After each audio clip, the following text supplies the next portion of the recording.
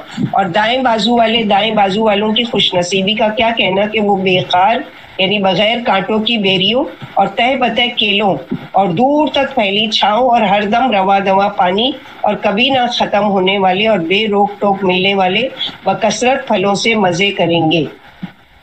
پھر دوسری جگہ بھی جنت کے پھل سدا بہار اور اس کا سایہ ہمیشہ لازوال ہوگا، یہ انعام ہے متقی لوگوں کے لیے، سورہ رعد آیت نمبر 135۔ جنت میں ہر جنتی کے من پسند تمام پھل موجود ہوں گے، یہ نہیں ہے کہ جیسے بعض لوگوں کو ایک پھل پسند ہوتا ہے ایک فروٹ نہیں پسند ہوتا، وہ کوئی چیز اس کو زیادہ پسند ہے کوئی کم ہے تو اس کے لیے وافر مقدار میں، کہ متقی لوگ جو ہے سورہ مرسلات آیت نمبر 41 سے 44 میں اللہ تعالیٰ فرماتے ہیں ان للمتقین فی ظلال وعیون، متقی لوگ جنت کے سایوں اور چشموں میں ہوں گے اور جو پھل وہ چاہیں گے ان کے لیے حاضر کیے جائیں گے، اور کہا جائے گا کھاؤ اور پیو مزے سے ان اعمال کے بدلے میں جو تم کرتے رہے ہو، نیک لوگوں کو ہم ایسی ہی جزا دیتے۔ یعنی دنیا میں ان کی پسند کی کچھ چیزیں ایسی تھی جو ان کو نہیں مل سکی یا وہ جتنا چاہتے تھے اتنا نہیں مل سکا، اب ان کی ایک حسرت رہ گئی کہ کاش کہ مجھے ملتا تو میں کھا لیتا۔ جیسے ہوتا ہے نا چلتے چلتے آدمی کوئی چیز پسند آتی ہے، کوئی فروٹ ہے دکان لگی ہے، وہ پوچھتا ہے یہ کتنے کا ہے، تو اب اس کو کہا جاتا ہے کہ یہ 200 روپیہ درجن ہے یا 200 روپیہ کلو ہے، تو وہ سوچتا ہے کہ میری حیثیت تو نہیں ہے، میں جو ڈیلی کا 200-300 کمانے والا اتنا پھل میں اگر خریدوں گا تو میں باقی کے خرچ کیا کروں گا، وہ حسرت لے کے آگے بڑھ جاتا ہے۔ اب اس کے لیے اللہ تعالیٰ نے چونکہ وہ یہاں پر صبر کیا اور تھا بھی وہ ایمان والا اور اللہ تعالیٰ سے ایک امید رکھتا تھا کہ انشاءاللہ، اسی لیے کوئی کاش اگر دنیا میں نہیں پوری ہونا تو اللہ تعالیٰ سے یہ کرے گا کوئی بات نہیں، جنت میں تو ہے نا، جنت تو ہے نا جہاں پر مجھے ملے گا۔ اصل صحت کے بارے میں یہاں بیماری ہے کوئی بات نہیں، جنت میں تو بیماری نہیں ہے، یہ چیز مجھے نہیں ملی اور ترسنا پڑا کوئی بات نہیں، جنت میں تو ہے نا۔ اس طرح سے اپنے آپ کو وہ کیا کرو تو اللہ سبحانہ و تعالیٰ کو اتنا پیار آئے گا کہ میرے بندے دیکھو ابھی دنیا میں ہیں اور نعمتوں میں ہیں، اس کے باوجود بھی ان کی امید ہے کہ میں ان کو جنت میں داخل کروں گا اور وہ یہ چیزیں پائیں گے۔ کہ جنت کے پھل ہر وقت جنتیوں کی پہنچ میں ہوں گے، یعنی جیسا چاہیں گے کھڑے بیٹھے چلتے پھرتے جب چاہیں توڑ سکتے۔ سورہ دہر آیت نمبر 14 میں اللہ تعالیٰ فرماتے ہیں کہ جنت کی چھاؤں ان پر جھکی ہوئی سایہ کر رہی ہوگی اور اس کے پھل ہر وقت ان کی پہنچ میں ہوں گے۔ مثلاً آپ لیٹے ہوئے اور آپ کو دل چاہ رہا ہے ایپل کا، ایپل جھک کر ڈالی کے ساتھ آیا آپ کے پاس، آپ نے توڑا اس کو کھایا، وہ درخت واپس اپنی جگہ پر چلا گیا اور پھل واپس لگ گیا۔ یہ نہیں کہ وہ ٹوٹ گیا تو ختم ہو گیا، ایسے تو جنتی سارے توڑ لیں گے پھل ختم ہو چکے، نہیں، وہ واپس فوراً کی فوراً وہاں لگ جائے گا۔ کھڑے چلتے چلتے آپ کا دل چاہ رہا ہے میں مینگو جوس پیوں، مینگو کا جوس بن کر آیا، آپ نے پیا اور وہ واپس جاڑ پر واپس لگ گیا۔ یہ چیزیں اسی لیے تو کہا گیا نا کہ ایسی چیزیں جو انسان دنیا میں کتنا بھی ترقی کر لے ایسی چیزیں نہیں بنا سکتا، بہت ساری نقالی کی جاتی ہے، بہت ساری کوشش کی جاتی ہے لیکن پھر بھی ناکام ہے۔ جنت کی تو بات ہی کچھ اور ہے۔ جنت کی کھجور مٹکے کے برابر ہوگی جو دودھ سے زیادہ سفید، شہد سے زیادہ میٹھی اور بٹر سے بھی زیادہ نرم ہوگی۔ جنت کے پھل کا ایک خوشہ اتنا بڑا ہے کہ اگر دنیا میں آ جاتا تو صحابہ کرام کی جماعت قیامت تک اسے کبھی بھی ختم نہیں کر سکتی۔ حدیث سے دیکھیں گے حضرت عبداللہ بن عباس سے نماز کسوف یعنی جو سورج گرہن کی نماز پڑھی جاتی ہے، یہ حدیث میں روایت ہے کہ صحابہ کرام نے رسول اللہ صلی اللہ علیہ وسلم سے عرض کیا، یا رسول اللہ صلی اللہ علیہ وسلم، یعنی آپ صلی اللہ علیہ وسلم سورج گرہن کے وقت نماز پڑھا رہے تھے اور آپ نے 2 مرتبہ آگے بڑھے اور 2 مرتبہ پیچھے ہٹے، تو جب نماز ختم ہو گئی تو صحابہ کرام نے آپ سے سوال کیا کہ ہم نے آپ کو دوران نماز دیکھا کہ آپ نے اپنی جگہ پر کوئی چیز لی ہے، پھر ہم نے آپ کو دیکھا کہ آپ وہ چیز لینے سے رک گئے۔ آپ صلی اللہ علیہ وسلم نے ارشاد فرمایا میں نے جنت دیکھی، یعنی جنت بالکل میرے سامنے لائی گئی اور میں نے چاہا کہ اس کا ایک خوشہ ہے، اب وہ خوشہ چاہے انار کا ہوگا، چاہے انگور کا ہوگا، یا جو بھی فروٹ کا ہوگا، ایک بنچ ہے جو میرے قریب لایا گیا، میں نے ہاتھ بڑھایا کہ میں اس کو توڑ لوں. اگر میں اس کو توڑ لیتا تو جب تک دنیا رہتی تو تم لوگ اسے کھاتے رہتے، یعنی ہم سب کو بھی ملتا. تو سوچ لو کہ کتنی بڑی وہ چیز ہوگی. اب انسان سوچتا ہے کہ اچھا اتنی بڑی بڑی چیزیں، اور انسان تو اتنا چھوٹا کہ وہ اس میں سے ایک بھی پیس کھائے گا تو پیٹ بھر جائے گا. نہیں، جنتیوں کے جسم کو بھی لمبا چوڑا اور ہیوج کر دیا جائے گا تاکہ وہ کھائیں گے اور ہضم کریں گے اور بے حساب کھائیں گے. جنت کے پھل کا ایک خوشہ اگر دنیا میں آ جائے تو زمین و آسمان کی ساری مخلوق کے کھانے پر بھی ختم نہ ہو، جیسا کہ ہم لوگوں نے پڑھا. تو جنت کی نعمتوں کے بارے میں ایسی احادیث کم از کم مسلمانوں کے لیے تو بالکل تعجب کی نہیں ہے، جو اپنی آنکھوں سے گزشتہ 6000 سال سے مسلسل، یعنی ایک چیز آپ امیجن کرو اور دیکھو، سوچو کہ زمزم کے کنویں کو بہتا ہوا دیکھ رہے ہیں. کب سے بہ رہا ہے یہ؟ 6000 ایئر سے، جس سے ساری دنیا اہل ایمان سال بھر مستفید یعنی فائدہ اٹھاتے ہیں. رمضان المبارک اور حج کے دوران تو ہر شخص کھلی آنکھوں سے اس نعمت کا نظارہ کرتا ہے. لوگ نہ صرف جی بھر کر استعمال کرتے ہیں بلکہ اپنے اپنے شہروں اور ملکوں کو واپس جاتے ہوئے بلا روک ٹوک جتنا چاہتے ہیں ساتھ لے کر بھی جاتے ہیں. لیکن نہ تو پانی میں کبھی کمی آئی، نہ وہ ختم ہوا ہے، اور قیامت تک پانی یوں ہی استعمال ہوتا رہے گا. تو یہ ہے جنت کی کوالٹی. ایک مثال بتائی گئی کہ جس طرح آج اپنی آنکھوں سے ہم دیکھ رہے ہیں، اپنے زبان سے اس کا پانی کو ٹیسٹ کرتے ہیں، وہ کب سے چل رہا ہے؟ 6000 سال پہلے سے، اور آج تک ہے اور قیامت تک وہ قائم رہے گا.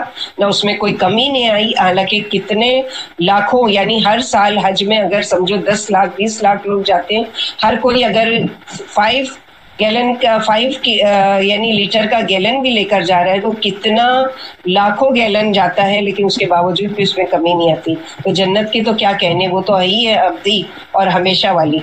کھجور، انار اور انگور جنت کے پھل ہیں. انجیر بھی جنت کا پھل ہے. جنت کے تمام پھل جو ہیں وہ بغیر گٹلی کے ہوں گے. کھجور کھاتے منہ میں گٹلی آئی نکال کے پھینکنا پڑتا ہے. مینگو چوس رہے ہیں کھا رہے ہیں، اس میں سے گٹلی آئی اس کو وہ کرنا پڑتا ہے. وہاں پر اگانے کی ضرورت ہی نہیں ہے نا. یہ دنیا میں کیوں گٹلی ہے؟ اس لیے کہ واپس سے ریسائکلنگ کرنا ہے، واپس سے اگانا ہے. لیکن وہاں تو ضرورت ہی نہیں، وہاں تو ہر کام اللہ تعالیٰ کی کن سے ہو رہا ہے. وہاں تو وہ دنیا میں کیا ہے، ایک بیج ڈالا جائے گا، وہ لمبا درخت بنے گا، پھر 5 سال کے بعد اس پر مینگو لگے گا. وہاں پر ایسا نہیں ہے. وہاں پر تو ایک نے ایک پھل توڑا اور وہاں پر دوسرا لگ بھی گیا فوراً. حضرت ابو درداء سے روایت ہے کہ نبی کریم صلی اللہ علیہ وسلم کی خدمت میں انجیر کا ایک تھال پیش کیا گیا ہے، جس کو عربی میں تین کہتے ہیں، جس کی قسم کھائی ہے اللہ تعالیٰ نے، والتین والزیتون. تو تین کہتے ہیں، اور جیسے ہمارے یہاں 3 یعنی 3، وہاں 3 یعنی انجیر.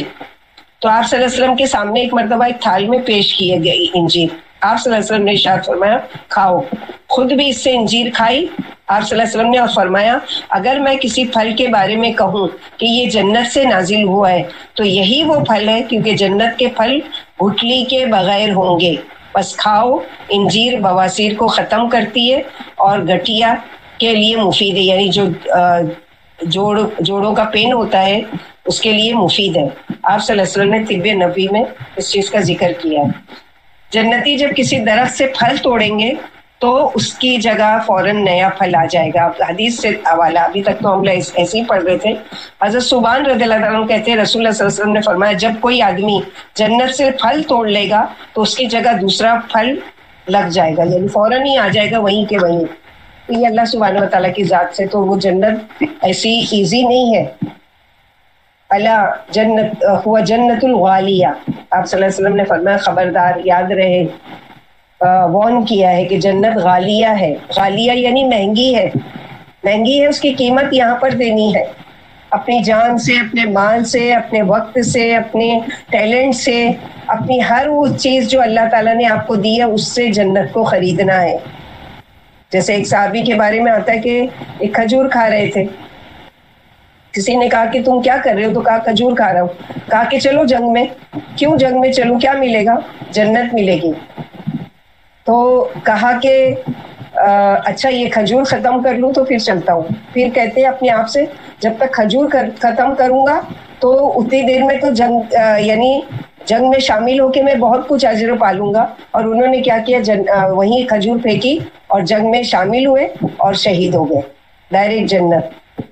تو یہ ان لوگوں کو ایک چیز کا یقین تھا نا, ہمارے اوپر کیوں نہیں اس چیز کا وہ ہوتا ہے کہ ہم قرآن سالوں سال سے پڑھ رہے ہیں اور کئی مرتبہ قرآن میں جنت اور جہنم کا ذکر آتا ہے, لیکن یقین کیوں نہیں آتا, کیوں نہیں ہم اس کو حاصل کرنے کی کوشش کرتے, کیوں نہیں اس سے بچنے کے لیے کوشش کرتے؟ اس لیے کہ ہم کو اس کے بارے میں اہمیت ہی نہیں معلوم ہے, ہم اس کے بارے میں جانتے ہی نہیں. جس چیز کا علم نہیں ہوگا ظاہر ہے کہ ہم کیوں مانگیں گے یا کیوں بچیں گے.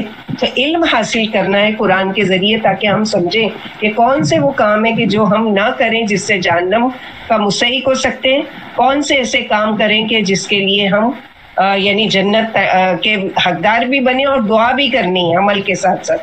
اللہم انا نسألک الجنۃ وما قرب الیہا قول او عمل. اللہ تعالیٰ ہم جنت کا سوال بھی کرتے ہیں اور ہر اس عمل کا سوال کرتے ہیں جو ہم کو جنت سے قریب کر دے. وَنَعُوذُ بِكَ مِنْ عَذَابِ جَهَنَّمَ وَمَا قَرَّبَ إِلَيْهَا قَوْلٍ أَوْ عَمَلٍ. اور جہنم سے ہم اللہ تعالیٰ پناہ بھی مانگتے ہیں اور ہر اس چیز سے پناہ مانگتے ہیں کہ جو ہم کو جہنم کے قریب کرے. تو یہ دعا بھی کرنی ہے اور عمل میں بھی اپنا محاسبہ کرنا ہے کہ اچھا میں یہ جو کام کر رہی ہوں, یہ ظاہر ہے جو کم سے کم عقل والا بھی ہے نا اس کو بھی سمجھ ہے کہ کون سا کام ہے جو گناہ کا ہے اور کون سا کام ہے جو ثواب کا کام ہے. کوئی یہ نہیں کر سکتا کہ مثلا یہ کہ نماز پڑھنا کوئی گناہ کا کام ہے, یہ کوئی نہیں بولے گا. سبھی کم سینس والا کم علم والا بھی بولے گا نہیں ثواب کا کام ہے. اسی طرح کوئی بھی موسیقی سن رہا ہے, کوئی گالی دے رہا ہے, کوئی بھی گناہ کا کام, یا شراب پینے والے سے بھی ایون آپ پوچھیں گے کہ شراب پی رہے ہو یہ کیا اچھی چیز ہے, تو بولے گا نہیں اچھی چیز تو بالکل نہیں ہے, لیکن بس میری عادت ہو گئی ہے. تو یہ چیز کامن ہے. تو جو چیز اللہ تعالیٰ کی جنت کو پانے والی ہے اس کا سوال بھی کرنا ہے اور اس کے لیے کوشش بھی کرنا ہے اور اس کے لیے سوچنا بھی ہے کہ کون سے ایسے کام ہے جس کو میں کروں تو جنت میں داخل ہو جاؤں, اور کون سا ایسا کام ہے جو جہنم سے مجھے بچانے والے ہیں. وہ ساری چیزیں الگ الگ طریقے سے الگ الگ جگہ قرآن میں بیان کی گئی ہے. اور کیا اس میں کوالٹی ہے جنت میں؟ وَلَهُمْ فِيهَا أَزْوَاجٌ مُطَهَّرَةٌ وَهُمْ فِيهَا خَالِدُونَ. اور ان کے لیے اس میں بیویاں ہوں گی, بیویوں کے لیے شوہر, کہ صرف بیویوں کے لیے نہیں ہے کہ شوہر ہے تو اس کے لیے بیوی ہوگی, نہیں. ازواج جو ہے زوج کی جمع ہے, وہ اسپاؤس کے لیے آتی ہے. بیوی کے لیے شوہر اور شوہر کے لیے بیوی. دو طرح کی پاکیزگی ہوگی ان میں, ظاہری بھی یعنی تمام گندگی سے پاک ہوں گے, اور اندرونی جو باطنی صفائی ہے یعنی اندر سے ان کا اخلاق بھی اچھا ہوگا, ان کے دل میں کینہ بغض جلن سب اندر سے ختم کر کے جنت میں داخلہ ملے گا. یعنی اخلاق کردار کی پاکیزگی, اندرونی پاکیزگی, دنیاوی ناراضگی کھچاؤ, وہ سب اندر سے ختم کر کے جنت میں داخلہ ملے گا. وہ فیہا خالدون, اور وہ اس میں ہمیشہ رہیں گے. یعنی ایسے نہیں کہ جنت کی اتنی کوالٹی بتائی جا رہی جیسے دنیا کا معاملہ ہوتا ہے. کہیں آپ پکنک اسپاٹس پر جاتے ہو, وہاں پر مال خرچ کرتے ہو, آپ اتنے دن کی پیکج ہے اس کی بکنگ کرتے ہو, اور آپ وہاں 2 دن ہوا 3 دن ہوا, آپ کا دل لگ گیا, لیکن بہرحال اب پیکج کا ٹائم ختم ہو گیا, آپ کو واپس جانا ہے. جنت ایسی نہیں ہے. ایک تو اعلیٰ کوالٹی کی چیزیں ہیں, دوسرے ہمیشہ یہ سب سے بڑی خوشخبری ہے کہ وہ نعمتیں جو دی جائیں گی نا وہ ہمیشہ کے لیے ہوگی. اور جیسے ہم لوگوں کا دنیا کا معاملہ ہوتا ہے کہ ہم سوچتے ہیں اچھا ایک جگہ رہ کے تو ہم بور ہو گئے, اب کہیں اور جانا چاہیے. ایک سال چھٹی میں ہم یہاں گئے تھے, اب وہاں جانا چاہیے. لیکن جنت ایسی نہیں ہے, روز چینج ہوگی, روز الگ الگ وہاں کے موسم ہوں گے, روز الگ الگ وہاں کی چیزیں ہوں گی کہ جس کو دیکھ کے انسان کیا سوچے گا. سورہ کہف ہر جمعہ کو پڑھتے ہیں کہ ان الذین آمنوا وعملوا الصالحات جنات الفردوس نزلا خالدین فیہا لا یبغون عنہا حولا. وہ اس سے نکلنا ہی نہیں چاہیں گے, یعنی ایسی جگہ ہے کہ ان کو جانا ہی نہیں ہے. جیسے کوئی بچہ جاتا ہے, کوئی اس کی من پسند فرینڈس مل جاتے ہیں, ان کے ساتھ کھیلتا ہے, ماں اس کو کھینچ کر لے جا رہی, چلو اب بس ٹائم ختم ہو گیا, چلو گھر جانا ہے. نہیں وہ نہیں جانا, نہیں مجھے ابھی نہیں جانا, مجھے تھوڑی دیر اور. تو جنت تو ایسی جگہ ہے کہ وہاں سے تو کوئی یہ ہے ہی نہیں کہ تھوڑی دیر اور, وہاں ہمیشہ کیونکہ جنت کے ساتھ ہی ہمیشہ آتا ہے خالدین فیہا ابدا. اور سب سے بڑی چیز آگے دیکھیں گے رضی اللہ اللہ ان سے راضی ہو گیا، وہ اللہ سے. یہ سب سے بڑی رضا اور بڑی خوشخبری اور بڑی چیزیں ہیں. ایک حدیث میں کہ جنت کی عورتوں میں سے اگر کوئی عورت صرف دنیا میں جھانک لے تو ساری زمین روشن ہو جائے. یعنی اس کا اتنا حسن اللہ تعالیٰ نے اس کو دیا ہے کہ صرف جھانک لے گی وہ تو ساری زمین جو ہے وہ ساری روشن ہو جائے گی. یعنی اس کو لائٹ کی ضرورت نہیں پڑے گی اور اس کو سورج کی روشنی کی بھی ضرورت نہیں پڑے گی. جنت میں عورتوں کو اور زمین اور آسمان کے درمیان کا سارا حصہ خوشبو سے معطر ہو جائے. اور جنت کی عورت کا اگر دوپٹہ دنیا مافیا سے بہتر ہے. یعنی ایک دوپٹہ جو ملے گا وہ پوری دنیا کے بازار میں جتنی لباس ہے ان سب سے بہتر ہے. اور یہ سب سے بڑی چیز کہ ہمیشہ کے لیے ہوگا. اور اعمال کے بدلے میں کوئی جنت میں نہیں جائے گا، یہ بھی یاد رکھنا ہے. عمل کرنا ہے لیکن عمل پر ڈیپینڈ نہیں ہونا ہے کہ یہ عمل مجھے جنت میں لے جائے گا. حالانکہ عمل کرنا ہے لیکن سب اللہ کی رحمت سے جنت میں جائیں گے. عمل کس لیے کرنا ہے؟ کوشش ایک ہے، اس کو دیکھ کر اس کو انعام کے طور پر اللہ تعالیٰ اپنے رحمت سے داخل کریں گے. جیسے آپ صلی اللہ علیہ وسلم کے بارے میں جب آپ صلی اللہ علیہ وسلم نے یہ حدیث سنائی صحابہ کرام کو کہ کوئی بھی اپنے عمل کے ذریعے جنت میں نہیں جائے گا سوائے کہ اللہ کی رحمت سے، تو صحابہ کرام نے کہا کہ یا رسول اللہ صلی اللہ علیہ وسلم کیا آپ بھی نہیں؟ تو آپ صلی اللہ علیہ وسلم نے فرمایا ہاں میں بھی نہیں، اللہ یہ کہ اللہ تعالیٰ اپنی رحمت سے مجھے جنت میں داخل کرے. تو یہ ساری چیزیں ہیں. جنت تو بہت ساری ہے اور بہت کوالٹی کی چیزیں ہیں کہ جنتیوں کو جو ہے شوہر ہے یا بیوی ہے وہ صاف ستھری اور پاکیزہ ملیں گی، جو گندگی، ناپاکی، پلیدی، حیض، بول و براز، تھوک، ریت، بلغم اور منی وغیرہ سے پاک ہوں گی. وہ نہ حکم عدولی کریں گی اور ان میں کسی طرح کی کوئی برائی نہیں ہوگی.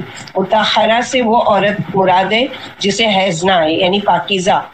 اور جنت کی ہمیشگی سعادت نیک بختی کا نتیجہ ہے، کیونکہ جنتی بے شمار نعمتوں اور رنگین بہاروں کے باوجود ایک ایسے پاکیزہ اور امن والے مقام میں ہوں گے جہاں انہیں نہ موت کا کھٹکا ہوگا نہ نعمتوں کے چھن جانے کا اندیشہ، بلکہ لازوال بہاریں ہوں گی اور ابد کی زندگی پائیں گے.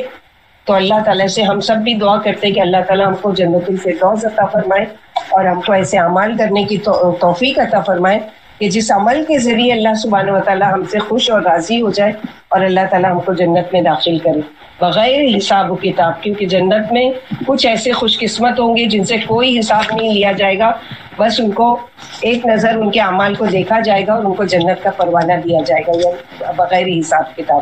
تو اللہ سبحانہ و تعالیٰ ہم لوگوں کو بھی توفیق دے کہ اللہ تعالیٰ ہم لوگوں کو بھی جنت الفردوس بھی عطا فرمائے اور بغیر حساب کتاب کے جنت میں داخل کرے. آمین آمین یا رب العالمین. آگے کی جو آیت ہے آج کی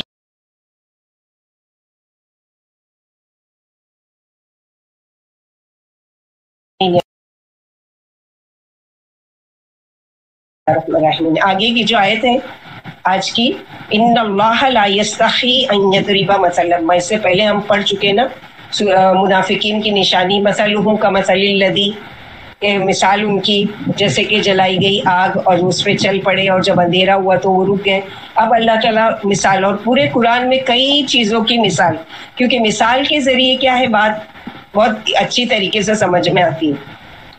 جیسے کہ مثال کے طور پر ہم دیکھتے ہیں، ہم پھر مثال پیش کر رہے ہیں کہ جیسے کہتے ہیں وہ لڑکی بہت خوبصورت ہے.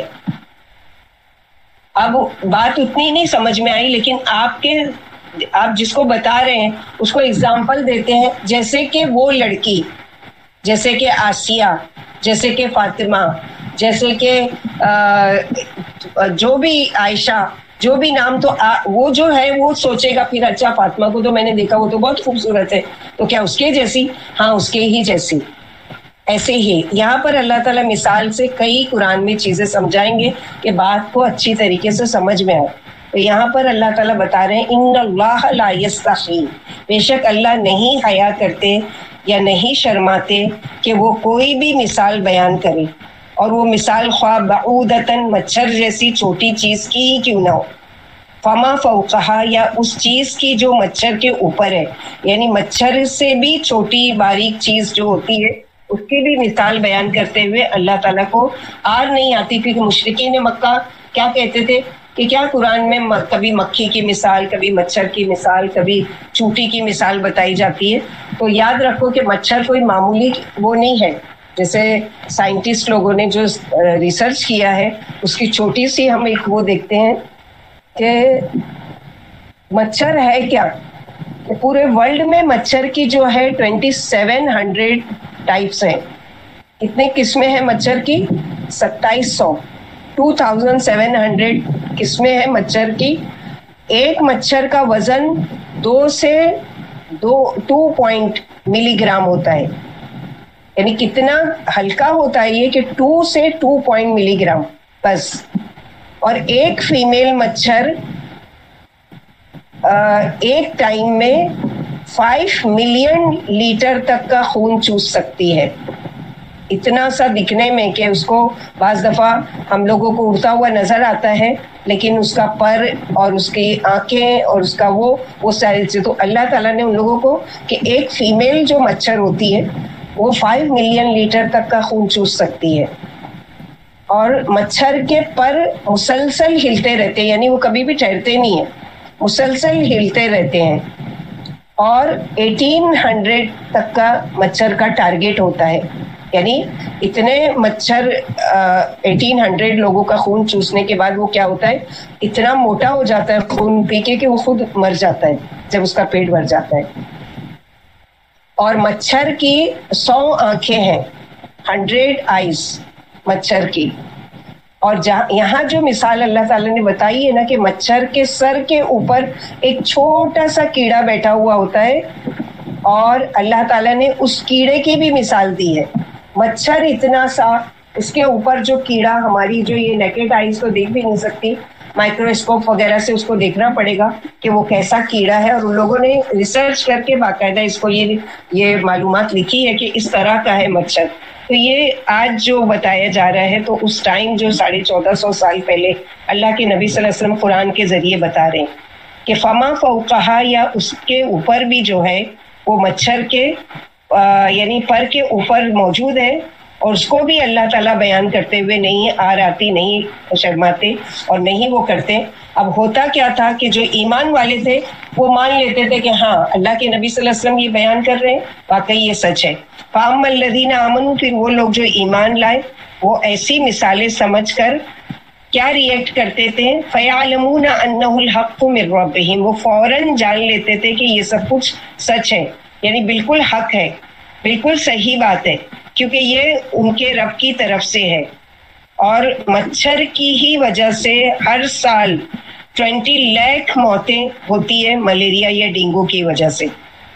یعنی اللہ تعالیٰ نے اس کو اتنا پاور دیا ہے اور اتنی وہ کہ وہ اتنے سارے لوگوں کو نقصان پہنچا سکتا ہے.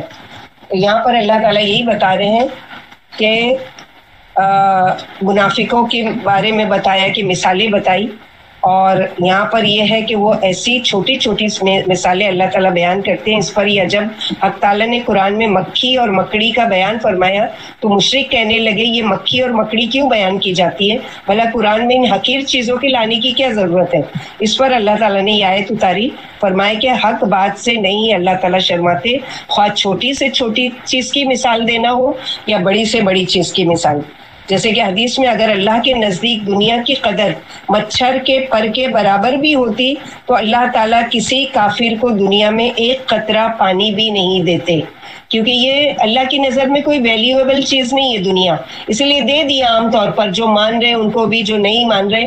اگر ویلیو ہوتی اللہ کے نزدیک تو جو کافر ہیں، جو نہیں ماننے والے اللہ تعالیٰ کو، ان کو ایک قطرہ بھی پانی کا نہیں دیتے، یا اس سے زیادہ، کیونکہ مچھر سے زیادہ حقیر اور چھوٹی چیز اور کیا ہوگی.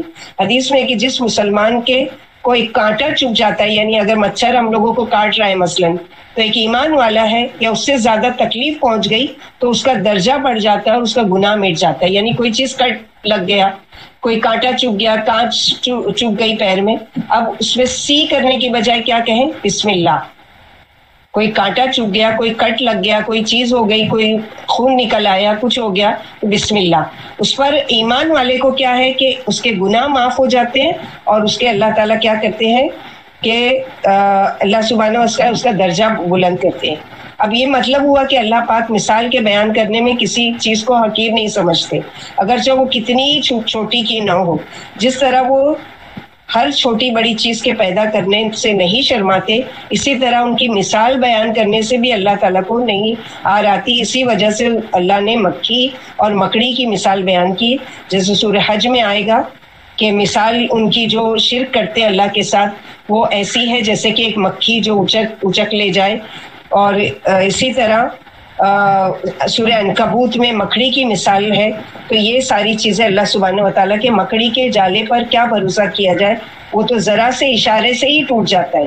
اس لیے جھوٹے معبودوں پر بھروسہ کرنا کیا ہے، نادانی ہے. تو یہ اللہ سبحانہ و تعالیٰ کئی جگہ آئے گا کہ جس طرح سے یہاں بتایا جاتا ہے. لیکن ایمان والے جب سنتے تھے تو وہ کیا کرتے تھے، ایمان لے آتے تھے. وَأَمَّا الَّذِينَ كَفَرُوا، جہاں تک ان لوگوں کا تعلق ہے جنہوں نے کفر کیا، اللہ کو بھی نہیں مانتے، رسولوں کو بھی نہیں مانتے، قرآن کو بھی نہیں مانتے، تو ایسے لوگ جب قرآن کی کوئی مثال پڑھتے ہیں تو وہ ان مثالوں کا بھی مذاق اڑاتے ہیں. یہ بولتے ہیں دیکھو یہ اللہ کی کتاب ہے، کیا اللہ تعالیٰ کو ضرورت تھی کہ یہاں پر مچھر مکڑی اور چوٹی کی مثال بیان کریں. فَيَقُولُونَ مَاذَا أَرَادَ اللَّهُ بِهَذَا مَثَلًا، اور وہ کہتے ہیں کہ اس مثال سے اللہ تعالیٰ نے ہم کو کیا سمجھانا چاہتے ہیں. یعنی وہ شک میں پڑ جاتے ہیں، شکوک و شبہات کی وجہ سے. اس کے برعکس جو اللہ والے ہوتے ہیں وہ جب قرآن کی کوئی آیت نہیں سمجھ میں آتی ہے تو روتے تھے کہ یہ بات ہم کو کیوں نہیں سمجھ میں آ رہی ہے. اور صحابہ کرام رسول اللہ صلی اللہ علیہ وسلم سے پوچھتے تھے کہ یا رسول اللہ صلی اللہ علیہ وسلم ہم کو سمجھائیے یہ کیسے، یعنی ہم اس کو کیسے سمجھیں. اور بے عقل لوگوں کو کیا ہے کہ وہ بس اس میں ہیلے بہانے اور شکی تراشتے ہیں. اللہ تعالیٰ فرماتے ہیں یضل بہ کثیر ویہدی بہ کثیرا، اور اس مثال کے ساتھ بہت سے لوگوں کو ہدایت مل جاتی ہے. یہاں یہ سوال پیدا ہوتا ہے کہ جب اللہ ہی گمراہ کرتے ہیں اور اللہ ہی ہدایت دیتے ہیں تو انسان کا کیا قصور. لوگ سوچ سکتے ہیں نا. تو سورہ قرآن کی سورہ فصلت، سورہ حامیم سجدہ آیت نمبر 44 میں اور سورہ توبہ میں اللہ تعالیٰ نے بتایا کہ وما یضل بہ الا الفاسقین، وہ اس کے ساتھ فاسقوں ہی کو گمراہ کرتے ہیں. جو سرکش لوگ ہوتے ہیں، جو حدوں کو توڑتے ہیں، جو اللہ کی بات ماننا ہی نہیں چاہتے، جو عمل ہی نہیں کرنا چاہتے، جو گمراہ ہی رہنا چاہتے ہیں، اللہ تعالیٰ ان کو کیسے ہدایت دے. تو بات یہ ہے کہ یہ قرآن کس کو ہدایت دیتا ہے، جو اس کی طلب اور تڑپ رکھتا ہے، جو اس پر ایمان رکھتا ہے، جو اس پر شک نہیں کرتا، جو اس کو اللہ کی طرف سے سمجھتا ہے، جو اس کتاب سے ہدایت پانا چاہتا ہے. اس کے بارے میں سورہ محمد میں اللہ تعالیٰ نے فرمایا تو جتنا ہمارے اندر طلب ہوگی کہ یا اللہ مجھے اس کو سیکھنا ہے، مجھے اس کو سمجھا دیجئے، تب اللہ تعالیٰ اپنی ہدایت کے دروازے کھول دیتے ہیں. کیونکہ اللہ سبحانہ و تعالیٰ نے، اللہ کے نبی صلی اللہ علیہ وسلم نے فرمایا وَمَن يُرِدِ اللَّهُ خَيْرًا يُفَقِّهْهُ فِي الدِّينِ، اللہ تعالیٰ جب کسی کے ساتھ خیر اور بھلائی کا ارادہ کرتے ہیں تو اس کے لیے کیا کرتے ہیں کہ اس کے لیے دین کی سمجھ دے دیتے ہیں. وہ قرآن کو سمجھ کر پڑھنا شروع کرتا ہے اور اپنی اصلاح کرتا جاتا ہے اور اپنے ڈاؤٹس کلیئر کرتا جاتا ہے. جیسے یہاں پر آئے کہ جب اللہ تعالیٰ ہی گمراہ کر رہے ہیں، یہاں ہے نا یضل بہ کثیر ویہدی بہ کثیرا، اس پر بھی لوگوں نے اعتراض کیا. جب اللہ ہی تعالیٰ کسی کو بھٹکا رہے ہیں اور کسی کو ہدایت دے رہے ہیں تو پھر یعنی ہدایت پر آنے کا کیا فائدہ، جب اللہ ہی تعالیٰ نے ہم کو پیدا ہی کیا ہے گمراہوں میں سے.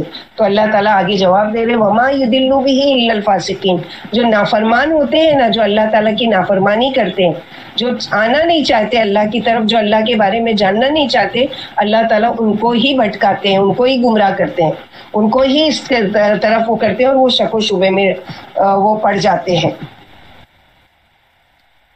تو ہدایت کو حاصل کرنے کے لیے 4 چیزیں ضروری ہیں. کون سی 4 چیزیں؟ نمبر 1، قرآن و سنت کو مضبوطی سے تامنا. جیسے کہ نبی صلی اللہ علیہ وسلم نے فرمایا کہ میں تم میں 2 چیزیں چھوڑے جا رہا ہوں، اس کو مضبوط پکڑے رہنا تو کبھی بھی تم گمراہ نہیں ہوگے. وہ کون سی 2 چیزیں؟ ایک تو قرآن، اللہ کی کتاب، اور دوسرے اللہ کے نبی صلی اللہ علیہ وسلم کی سنت.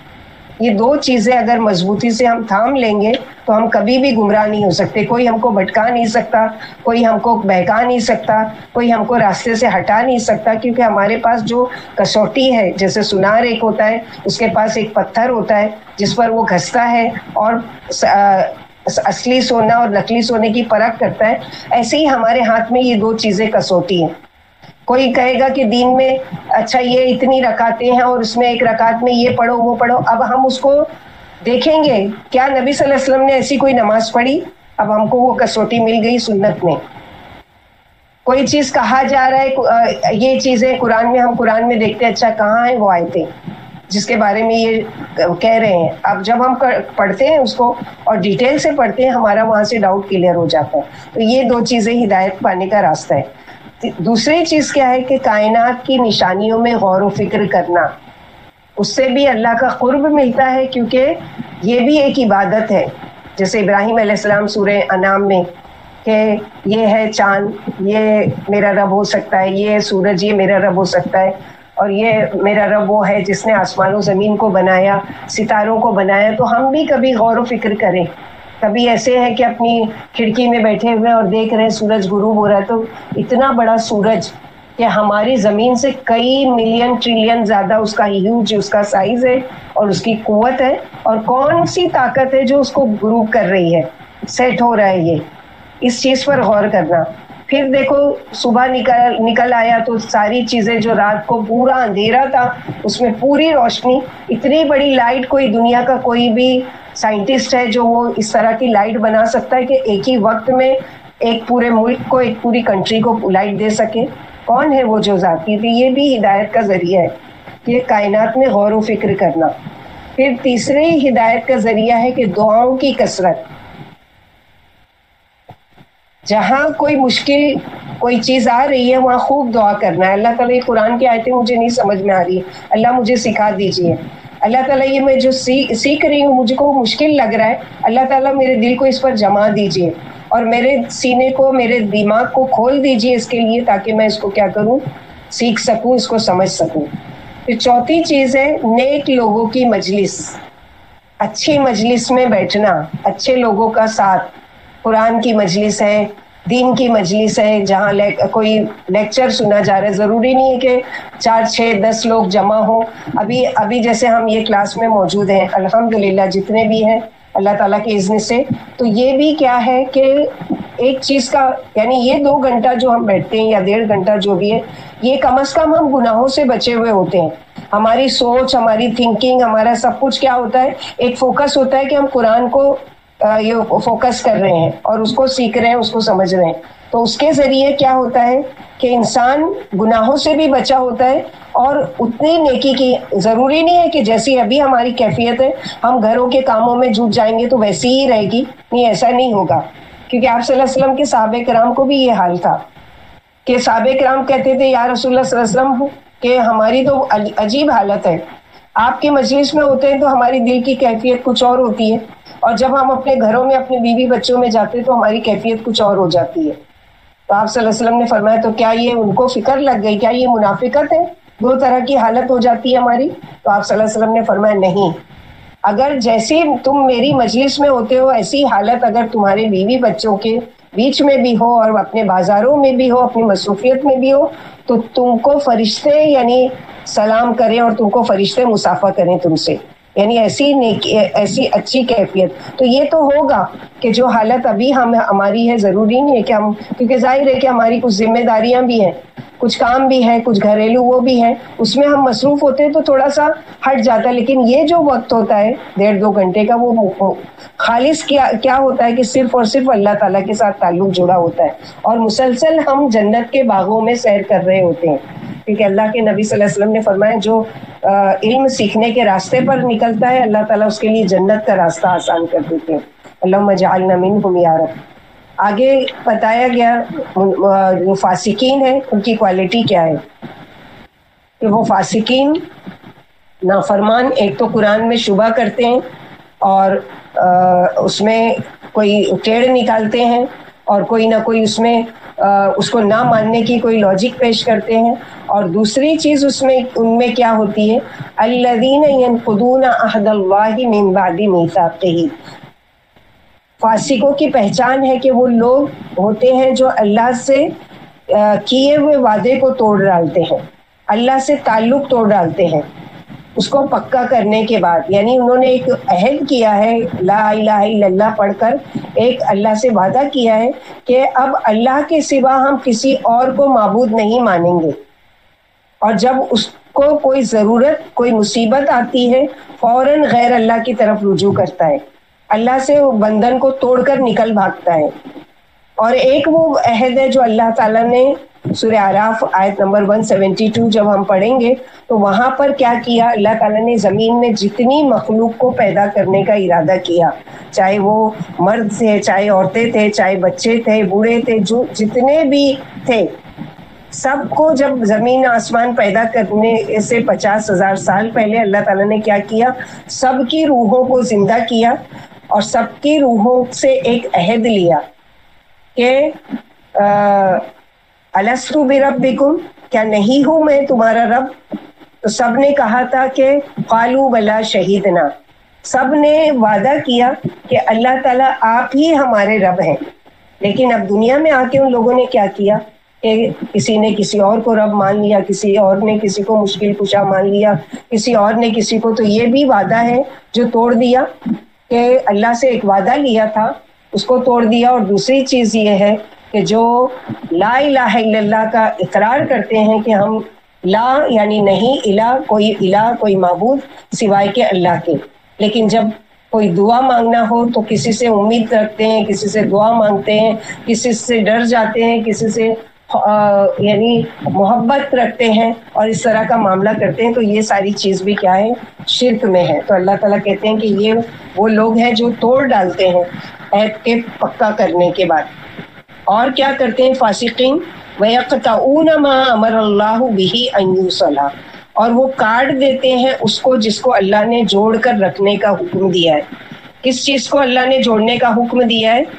نمبر 1 اللہ تعالیٰ سے تعلق، یعنی اس طرح بے فکری اور لاپرواہی کی زندگی گزارتے ہیں جیسے کہ ان کی زندگی میں اللہ کا تصور ہی نہیں ہے۔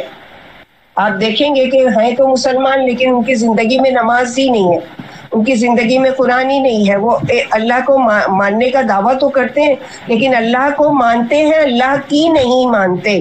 یہ فرق ہے، مانتے ہیں اللہ کو لیکن اللہ کی نہیں مانتے، یہ ہے کاٹنے والے۔ اور دوسرا معنی کیا ہے؟ رشتوں کو کاٹنے والے۔ اللہ تعالیٰ نے رشتوں کو جوڑنے کا حکم دیا ہے تو رشتوں کو اللہ نے قائم کرنے کا حکم دیا، اس کو وہ کاٹ دیتے ہیں۔ جیسے کہ نبی صلی اللہ علیہ وسلم نے مدینہ میں آ کر جو تعلیم دی اس کے بارے میں عبداللہ بن سلام سے روایت ہے کہ نبی صلی اللہ علیہ وسلم کی زبانی جو میں نے پہلا کلام سنا وہ کیا تھا، اے لوگو سلام کو عام کرو، بھوکوں کو کھانا کھلاؤ، رشتوں کو جوڑو، راتوں کو جب لوگ سو رہے ہو تو نماز پڑھو تو تم امن کے ساتھ جنت میں داخل ہو جاؤ گے۔ یعنی جنت میں لے جانے والے کام کون کون سے ہیں کہ افشوا السلام بینہم، یعنی جن کو جانتے ہو ان کو بھی سلام کرو اور جن کو نہیں جانتے ان کو بھی سلام کرو۔ اور دوسرے یہ کہ بھوکوں کو کھانا کھلاؤ، یہ بھی جنت میں جانے والے۔ اور رشتے داری نبھاؤ، رشتے داری جوڑو، رشتوں کو کاٹو نہیں، کیونکہ اللہ سبحانہ و تعالیٰ نے جب رشتے داری کو پیدا کیا، صلہ رحمی کو پیدا کیا، تو اس نے اللہ تعالیٰ سے یعنی وہ جا کے اللہ کے عرش کے ساتھ لٹک گئی رشتے داری۔ تو اللہ سبحانہ و تعالیٰ نے اس سے پوچھا کہ کیا آپ کیا چاہتی ہے؟ تو رشتے داری نے کہا کہ اللہ تعالیٰ میں آپ سے ایک وعدہ لینا چاہتی ہوں۔ تو اللہ سبحانہ و تعالیٰ نے کہا کہ کون سا وعدہ لینا چاہتی ہو؟ تو اس نے کہا کہ اللہ تعالیٰ آپ اس سے وعدہ کیجئے کہ جو مجھے توڑے گا آپ اس کو توڑو گے، جو مجھے کاٹے گا آپ اس کو کاٹو گے، جو مجھے جوڑے گا آپ اس کو جوڑو گے۔ تو اللہ تعالیٰ نے صلہ رحمی کے ساتھ وعدہ کیا کہ جو تجھے کاٹے گا میں اس کو کاٹوں گا، اور جو تجھے توڑے گا یعنی تجھے جوڑے گا میں اس کو جوڑوں گا۔ تو اس کا مطلب یہ نہیں کہ کاٹیں گے مطلب کوئی چیز سے کاٹیں گے، مطلب یہ کہ پھر ان کے دلوں میں یہ کہ اللہ کی رحمت سے وہ کٹ جائیں گے، اللہ تعالیٰ کی نعمتوں سے وہ کٹ جائیں گے۔ اور اللہ تعالیٰ جیسے ہے نا کہ اللہ کے نبی صلی اللہ علیہ وسلم نے فرمایا کہ جو چاہتا ہے کہ اس کی عمر دراز ہو یعنی لمبی ہو تو اس کو چاہیے کہ وہ کیا کرے کہ صلہ رحمی نبھائے اور یہ یعنی اللہ کی راہ میں صدقہ کیا کرے کثرت سے۔ بہت ساری چیزیں, بہت سارے کام ایسے ہیں جن کو کرنے سے, یعنی یہ کہا گیا ہے کہ جو اور عہد کو توڑتا کون ہے اور رشتوں کو کاٹتا کون ہے, جو یہ ہے فاسقین. اور فاسقین کی کیا کوالٹی اللہ تعالیٰ نے بتائی ہے یہاں پر کہ وَيُفْسِدُونَ فِي الْأَرْضِ, اور وہ زمین میں فساد کرتے ہیں, کیونکہ پہلے پڑھ چکے کہ لا تفسدوا فی الارض, انسان کے درمیان پھوٹ ڈلواتا ہے, اللہ کا ڈر خوف نہیں رکھتا, کیونکہ ایسے شخص کا نصیحت قبول کرنے کا ارادہ ہی نہیں ہوتا ہے, یا اچھے بھلے کام میں بگاڑ پیدا کرتا ہے. اور سورہ رعد آیت نمبر 25 میں ایسے لوگوں کو لعنت بھیجی گئی ہے. اولئک هم الخاسرون, اللہ تعالیٰ نے اب بتا دیا کہ ان کا انجام کیا ہوگا. ایسے لوگ نقصان اٹھانے والے ہیں, خسارہ پانے والے ہیں, اور ایسے لوگ قیامت کے دن اپنے آپ کو اپنے اہل و عیال کے ساتھ ناکام کھڑے ہوں گے. دنیا میں تو یہ اپنی منمانی کی زندگی گزارتے تھے, اللہ کی عبادت کبھی کی کبھی نہیں کی, کبھی اللہ کی مانی کبھی نہیں مانی, اور اپنی مرضی کی زندگی گزار کر آ گئے. لیکن اب جب اللہ کے سامنے کھڑے ہیں تو ان کا اتنا بڑا نقصان ہو رہا ہے کہ وہاں پر کیا ہے کہ خسارہ پانے والے کھڑے ہوئے ہیں, یعنی نقصان ہی نقصان کے ساتھ اللہ تعالیٰ کے پاس پہنچے. کیف تکفرون باللہ, اللہ تعالیٰ پوچھتے ہیں کس طرح تم کفر کر سکتے ہو, کس طرح کرتے ہو اللہ کے ساتھ, کیسے تم کفر کرو گے اللہ کے ساتھ. وکنتم امواتن, اپنے اس وقت کو تو یاد کرو, حالانکہ تم اس سے پہلے کچھ نہیں تھے, مردہ تھے. اموات جمع ہے میت کی, میت اموات. فاحیاکم, اس نے تم کو زندہ کیا, تمہیں زندگی دی. ثم یمیتکم, پھر سے وہ تم کو موت دیں گے اللہ سبحانہ و تعالیٰ. ثم یمیتکم, پھر زندہ کریں گے, کیونکہ اللہ نے ہر چیز کو جوڑے میں بنایا ہے. جیسے مرد اور عورت ہے, زندگی اور موت اسی طرح ہے. جیسے تم پہلے کچھ بھی نہیں تھے تو پھر تم کو بنا دیا, یعنی آج سے 100 سال پہلے ہمارا کوئی وجود تھا, یا خود ہمارے ماں باپ موجود تھے, یا مثلاً دادی دادا پردادا موجود ہے, ان کو یاد ہوگا کہ 100 سال کے بعد میری پوتی جو ہے وہ دنیا میں آنے والی ہے, یا دنیا میں پوتا آنے والا ہے. تو ہمارا کوئی نام و نشان ہی نہیں تھا. مثلاً ایک لڑکی اور ایک لڑکا ہے, ابھی ان کی شادی بھی نہیں ہوئی ہے, تو کیا وہ تصور کر سکتے ہیں کہ میری کوئی بیٹی ہوگا؟ اولاد کے بارے میں سوچتے ہوں گے, لیکن میری ایک بیٹی ہوگی جس کا نام سو اینڈ سو ہوگا, ایسا ہے. تو وہ نہ یعنی کچھ بھی نہیں تھے, یعنی نام و نشان ہی نہیں. اس کا مطلب یہ کہ تم دنیا میں آنے سے پہلے کیا تھے؟ امواتن تھے, مردہ تھے. جو اللہ تعالیٰ نے سب کی روحیں جمع کی ہیں وہاں پر تھے. پھر جب ماں کے پیٹ میں اللہ تعالیٰ نے روح پھونکی تو تمہارا وجود آیا, نہیں تو تم اس سے پہلے مردہ تھے. پھر اللہ تعالیٰ نے تم کو زندگی دی, ماں نے 9 مہینہ پیٹ میں رکھا, اس کے بعد تم کو دنیا میں اللہ تعالیٰ کے اذن سے جب اللہ نے حکم دیا تم دنیا میں زندہ ہو کر آئے, تو یہ زندگی تم کو ملی. اب کیا ہوگا؟ جتنی زندگی تمہاری لکھی ہے اتنی زندگی تم گزارو گے. کسی کی پیدا ہوتے ہی, کسی ماں کے پیٹ میں, کسی کے 4 سال کے بعد, کسی کا 10 سال کے بعد, کوئی 20 سال کا ہو کے مرے گا, کوئی 60 سال کا, کوئی 100 سال کا. جتنی ماں کے پیٹ میں ہی اس کی عمر لکھ دی گئی ہے. اب وہ جتنا سال زندہ رہے گا تو یہ کیا ہے؟ اس کی زندگی ہے. پھر کیا ہوگا؟ پھر اللہ تعالیٰ اس کو موت دیں گے. وہ موت کیسی ہوگی؟ دنیا سے دوسری دنیا میں ٹرانسفر ہونے کی جگہ, جیسے کہ قبر ہے تو قبر میں جا کر پھر وہ کریں گے. پھر وہاں پر کتنا سال رہیں گے؟ آدم علیہ السلام سے لے کے اب تک کے لوگ قبر میں موجود ہیں, وہ ان کی دوسری موت کی زندگی ہے. پھر اس کے بعد اللہ تعالیٰ قیامت کے دن وہ اٹھائیں گے, اب وہ دوبارہ زندہ ہوں گے. تو ہمارے ساتھ, ہم سب کے ساتھ جن کو اللہ تعالیٰ نے دنیا میں بھیجا ہے, 2 زندگی اور 2 موت ہے. دنیا میں آنے سے پہلے مردہ تھے, دنیا میں ابھی زندہ ہیں. تو ابھی کیا ہے؟ یہ ہماری پہلی زندگی ہے. جو موت آئے گی وہ ہماری کیا ہوگی؟ دوسری موت ہوگی. پہلی موت کیا؟ جو پہلے تھے دنیا میں آنے سے پہلے, وہ بھی مردہ حالت میں تھے. اب دنیا سے جب جائیں گے وہ بھی مردہ حالت. قبر میں کتنے سال کس کو رہنا ہے اللہ عالم. اس کے بعد پھر کیا ہوگا؟ سب کو اکٹھا. اب وہ جو زندگی ہوگی دنیا میں, تو مثلاً کوئی آیا کوئی گیا, کوئی رہ رہا ہے کوئی جا رہا ہے کوئی آ رہا ہے, یہ الگ الگ ٹائپ سے ہو رہا ہے. لیکن جو لاسٹ موت زندگی ہوگی وہ سب کی ایک جیسی، ایک ساتھ کافر ہے، مشرک ہے، منافق ہے، فاسق ہے، نافرمان ہے، خسارہ پن، سب کو ایک جیسا اٹھائیں گے. تم میں الیہ ترجعون، پھر تم سب اسی کی طرف لوٹائے جاؤ گے. اس قرآن میں جیسے دوسری جگہ فرمایا اللہ تعالیٰ نے ربنا اما اثنتین واحییتنا اثنتین، یعنی اللہ تعالیٰ جس نے ہم کو 2 مرتبہ زندگی دی اور 2 مرتبہ. بعض نے اس کا معنی یہ کیا ہے کہ موت کے بعد قبر میں اٹھا کر حساب کتاب کر کے پھر قیامت کے دن تم سب کی واپسی. جیسے کچھ لوگ کہتے ہیں کہ روحیں واپس آتی ہیں اور دیکھتی ہیں اور ہر جگہ گھومتی پھرتی ہیں، تو ادھر واپسی نہیں ہے. یہ سب تمہارا خیالی پلاؤ ہے اور خیالی سوچ ہے کہ روحیں آسمان. جیسے بعض لوگ کیا کرتے ہیں، ہر جمعرات کو اگربتی جلا کے وہ رکھتے ہیں کہ ہماری روحیں آتی ہیں، ہمارے فوت شدہ ماں باپ ہیں یا جو بھی دنیا سے چلے گئے وہ واپس آتے ہیں. تو زندگی میں واپس لوٹنا نہیں ہے، وہ چلے گئے اپنی قبر کی زندگی میں. اب وہاں ان کی زندگی کیسی ہے اللہ تعالیٰ کو بہتر معلوم ہے. ولیکن لا تشعرون، تم نہیں شعور رکھتے. تو یہ ہے وہ سفر کہ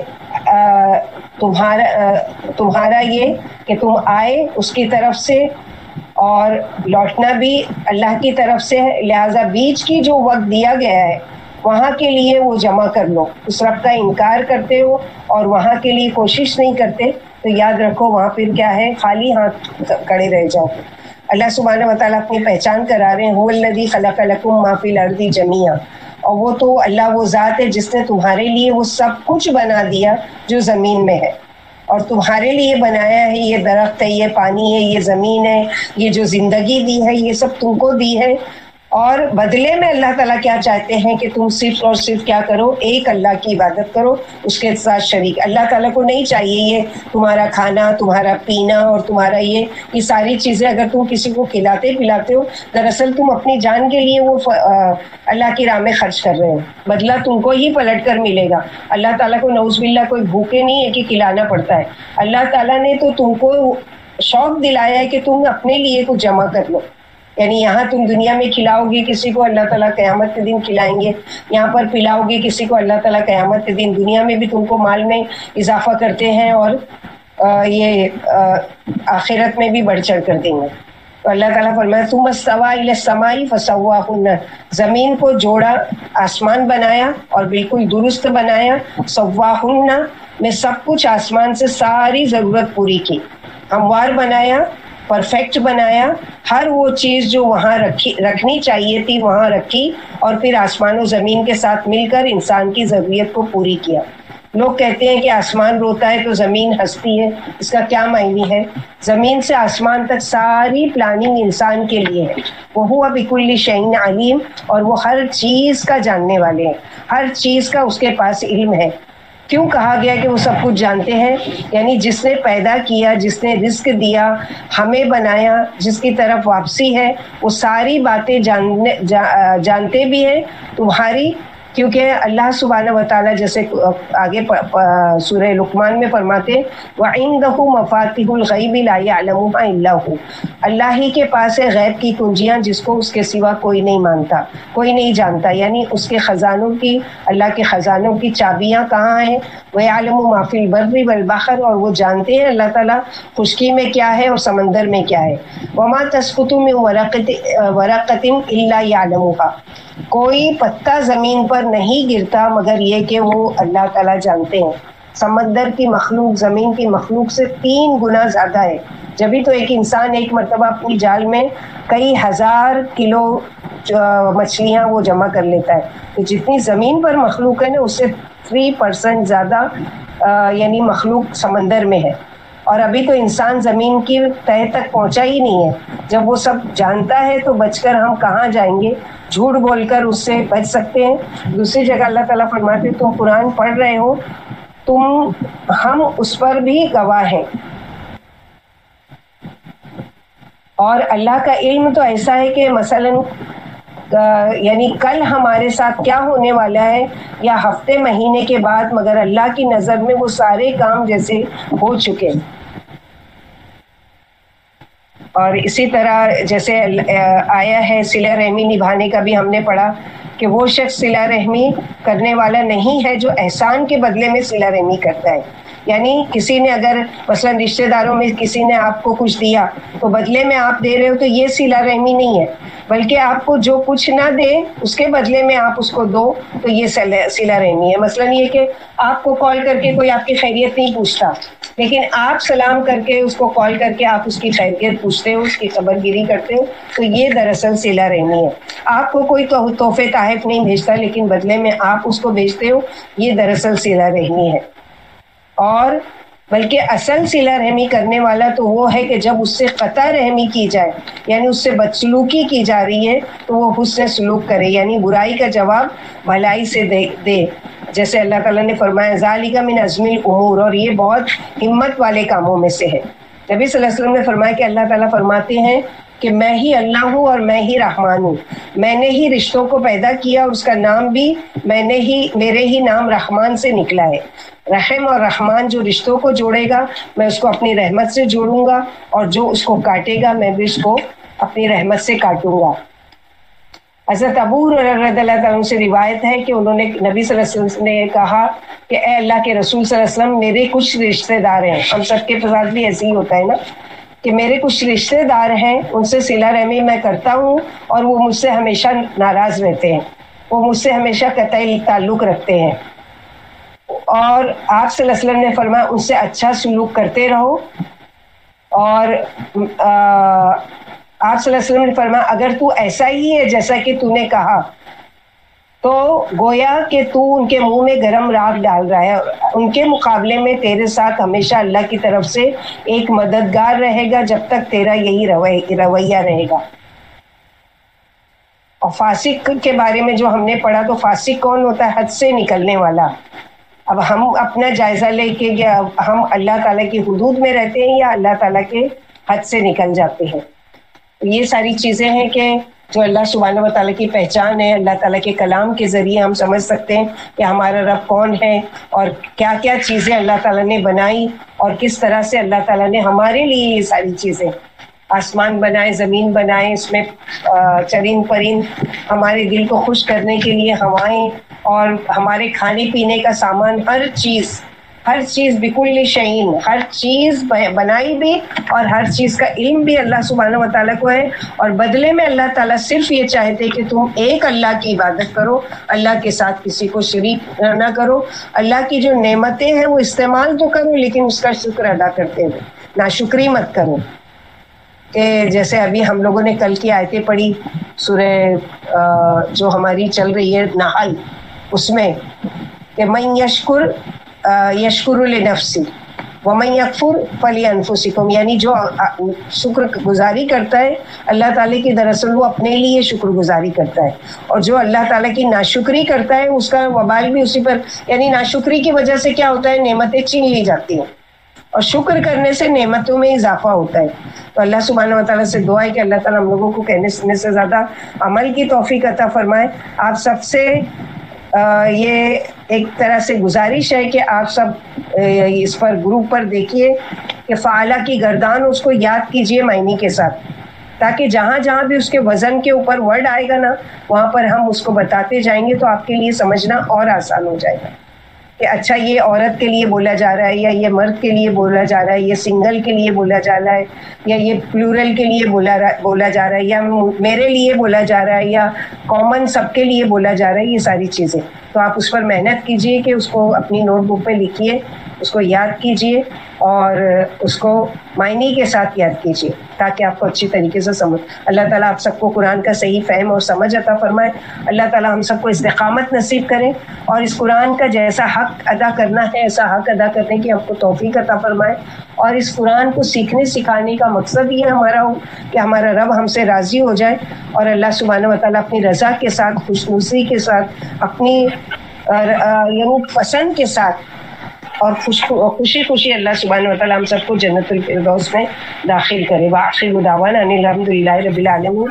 سبحان ربک رب العزۃ عما یصفون وسلام علی المرسلین والحمد للہ رب العالمین.